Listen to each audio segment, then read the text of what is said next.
안녕하세요. 저는 거의 2년 동안 온라인으로 일하면서 여러 나라를 다니면서 생활한 디지털 노마드 디놈입니다. 회사 동료들은 전부 원격으로, 멀게는 캐나다까지 흩어져 있고 고객사와의 소통도 대부분 온라인으로만 진행하고 있습니다. 덕분에 혼자서도 어떻게 프로젝트를 성공적으로 끝낼 수 있는지를 몸소 경험하고 있는데요. 많은 분들이 사실 저한테 궁금해하는 점이 있어서 이렇게 영상을 만들게 됐습니다. 어떻게 원격 근무를 시작할 수 있나요? 또 디지털 노마드가 되려면 어떤 능력이 필요한가요? 결론부터 말하자면 사실 기술보다 더 중요한 게 있다고 생각합니다. 저는 원격 근무자가 반드시 갖춰야 할 3가지 역량이 있다라고 생각을 하는데요. 이것만 잘 키워도 누구나 원격 근무와 디지털 노마드의 길을 시작할 수 있다라고 생각을 합니다. 그럼 지금부터 그 이야기를 해보도록 하겠습니다. 첫 번째로는 커뮤니케이션입니다. 원격 근무에서 가장 중요한 역량은 단연 커뮤니케이션이 아닐까 싶은데요. 오프라인에서는 얼굴을 마주 보면서 작은 오해를 바로 풀 수 있습니다. 근데 온라인에서는 한 번의 메시지 오해가 프로젝트 전체를 흔들 수도 있는데, 저도 2년 가까이 온라인으로만 협업하면서 단순한 미스커뮤니케이팅으로 오해가 좀 커진 경험이 있었습니다. 회사에 속한 게 아닌, 특히 이게 혼자서 일을 하시는 프리랜서로 고객사와 직접 소통을 한다면 의사소통이 어그러지는 순간 그 프로젝트가 사실 실패한 것이나 다름은 없어지기 때문에 디지털 노마드는 내가 지금 이해한 것이 맞는지를 명확하게 확인하고 서로 생각을 같은 방향으로 맞추는 습관이 필수라고 생각됩니다. 어쩔 때는 엄청 과할 정도로 사실 꼬투리 잡는 것처럼 확인하고 넘어가기도 하는데요. 이렇게 하지 않으면 오해가 쉽게 생길 수 있는 그런 경우가 있기 때문에 그렇습니다. 사실 저는 ENFP라서 구체적으로 명확하게 뭔가를 설명하고 이해를 맞춰나가는 게 처음엔 조금 어려웠어요. 근데 디지털 노마드 생활을 하면서 이 부분이 많이 고쳐졌습니다. 그래서 원격 회사에 지원을 한다든지 아니면 프리랜서로 고객과 소통할 때 이런 부분을 좀 강조할 수 있을 것 같습니다.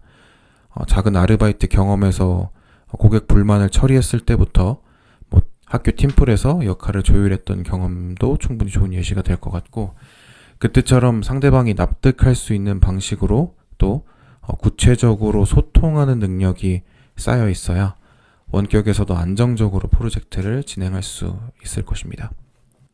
두 번째는 사실 더 중요한 걸 수도 있는데요. 시간 관리입니다.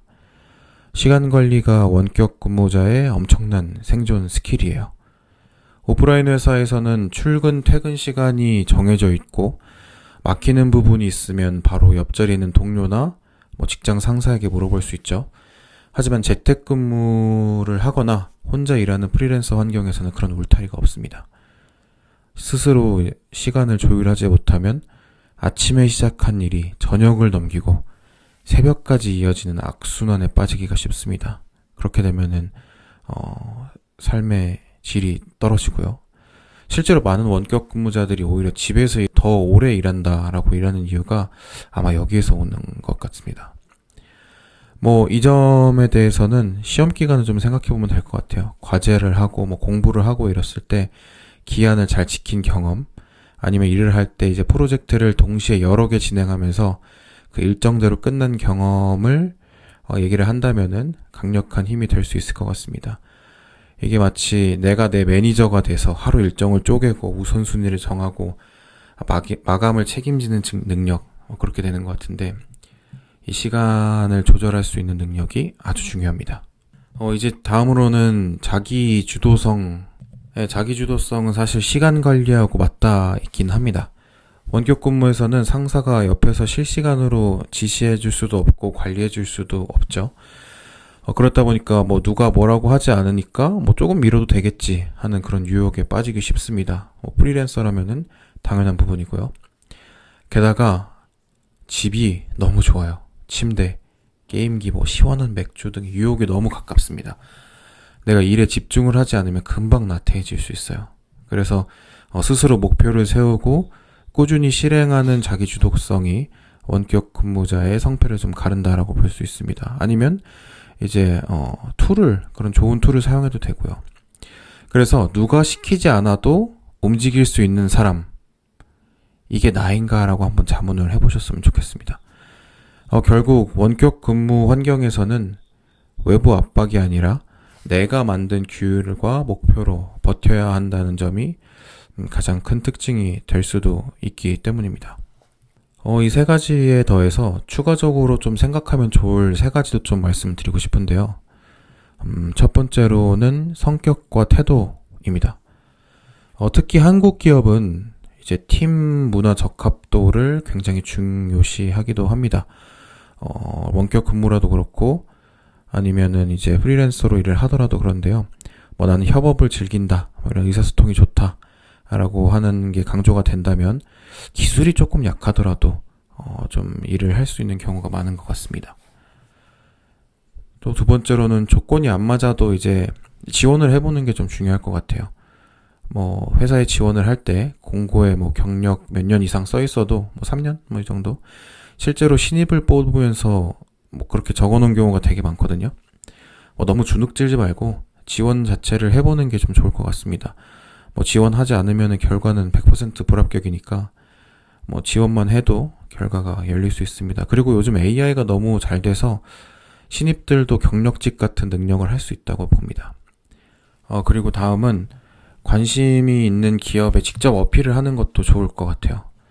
채용 공고가 없어도 관심 있는 스타트업이나 기업들에 자발적으로 포트폴리오나 제안서를 이제 전달하면은 합격 확률이 꽤 있는 것 같습니다.